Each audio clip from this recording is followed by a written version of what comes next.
ಈ ಒಂದು ಧರ್ಮ ರಕ್ಷಣಾ ಸಮಾವೇಶ ಯಾವ ಕಾರಣಕ್ಕೆ?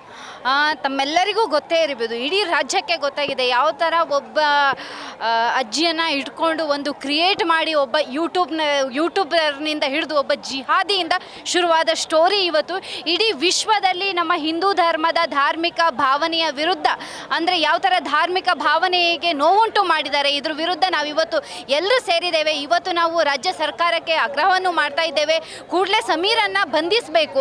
ಯಾಕಂದರೆ ಆ ಸಮೀರ್ನನ್ನು ಬಂಧಿಸಿದ್ರೇ ಏನು ಸತ್ಯಾಂಶ ಇದೆ ಅಲ್ಲ ಹೊರಗೆ ಬರಲಿಕ್ಕೆ ಸಾಧ್ಯ ಆಗತ್ತೆ. ಇಡೀ ವಿಶ್ವದಲ್ಲಿ ನಮ್ಮ ಹಿಂದೂ ಧರ್ಮ ಅಥವಾ ನಮ್ಮ ಧಾರ್ಮಿಕ ಶ್ರದ್ಧಾ ಕೇಂದ್ರವಾದ ಧರ್ಮಸ್ಥಳದ ವಿರುದ್ಧ ಯಾವ ಥರ ಮಾತಾಡ್ತಾ ಇದ್ದಾರೆ ಅಂತ ಹೇಳಿದ್ರೆ ಒಂದು ವಾರದ ಹಿಂದೆ ಕೇಳಬೇಕಾದ್ರೆ ತುಂಬ ಆಶ್ಚರ್ಯ ಆಗ್ತಾ ಇತ್ತು. ಈಗ ಸತ್ಯ ಎಲ್ಲವೂ ಕೂಡ ಬಯಲಾಗಿದೆ. ಈ ಕೂಡಲೇ ಏನು ಈ ಷಡ್ಯಂತರ ರಚನೆ ಮಾಡಿದ ಟೀಮನ್ನು ಕೂಡಲೇ ಬಂಧಿಸಬೇಕು. ಇಷ್ಟು ದಿನ ಸಪೋರ್ಟ್ ಸಿಗ್ತಿರ್ಲಿಲ್ಲ ಕೆಲವೊಂದಿಷ್ಟು ಜನರದ್ದು. ಅದಾದ ನಂತರ ಇವಾಗ ನೀವು ಹೇಳಿದಂತೆ ಸುಜಾತಾ ಭಟ್ ಯಾವಾಗ ತಮ್ಮ ಅಸಲಿ ಮುಖವನ್ನು ತೋರಿಸಿದ್ರು ಆಗ ಹಿಂದೂಗಳು ಜಾಸ್ತಿಯಾಗಿ ಬರ್ತಾ ಇದ್ರು, ಧರ್ಮಸ್ಥಳದ ಪರವಾಗಿ ನಿಂತ್ಕೊಂಡಿದ್ರು.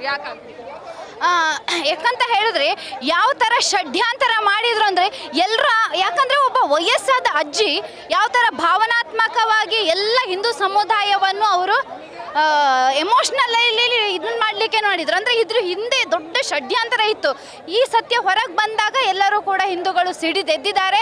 ಕೂಡಲೇ ಅವನನ್ನು ಬಂಧಿಸಬೇಕು. ಇದು ಒಂದಲ್ಲ, ನಮಗೆ ಗೊತ್ತೇ ಇತ್ತು. ಹಿಂದೂ ಜನಜಾಗೃತಿ ಸಮಿತಿ ನಾವು ಮೊದಲಿಂದನೇ ಹೇಳ್ತಾ ಇದ್ವಿ, ಯಾವ ಥರ ಶನಿ ಶಿಂಗಣಾಪುರ ಇರ್ಬೋದು, ಅಲ್ಲಿಯೂ ಕೂಡ ಹೆಣ್ಮಕ್ಳನ್ನು ತಂದು ಪೃಥ್ವಿ ಇರ್ಬೋದು, ಅವಳು ದೇವಸ್ಥಾನದ ಇದನ್ನು ಹತ್ತಬೇಕು ಅಂತ ಹೇಳಿ ಶುರು ಮಾಡಿದ್ಲು. ಶಬರಿಮಲೆ ಇರ್ಬೋದು, ಇಲ್ಲೂ ಕೂಡ ಎಲ್ಲ ಘಟನೆಯಲ್ಲೂ ಈ ಜಿಹಾದಿ ಶಕ್ತಿಗಳ ಹಿಂದೆ ದೊಡ್ಡ ಷಡ್ಯಂತರ ಇದೆ. ಹೀಗೆ ಕೂಡಲೇ ಅವನನ್ನು ಬಂಧಿಸಬೇಕು. ಕ್ಷಣ ಕ್ಷಣದ ಸುದ್ದಿಗಳಿಗಾಗಿ ಫ್ರೀಡಂ ಟಿವಿ ಸಬ್ಸ್ಕ್ರೈಬ್ ಮಾಡಿ, ಲೈಕ್ ಮಾಡಿ ಹಾಗೂ ಫಾಲೋ ಮಾಡಿ. ಹೊಸ ಸುದ್ದಿಗಳ ನೋಟಿಫಿಕೇಶನ್ಗಾಗಿ ಬೆಲ್ ಐಕಾನ್ ಮೇಲೆ ಕ್ಲಿಕ್ ಮಾಡಿ.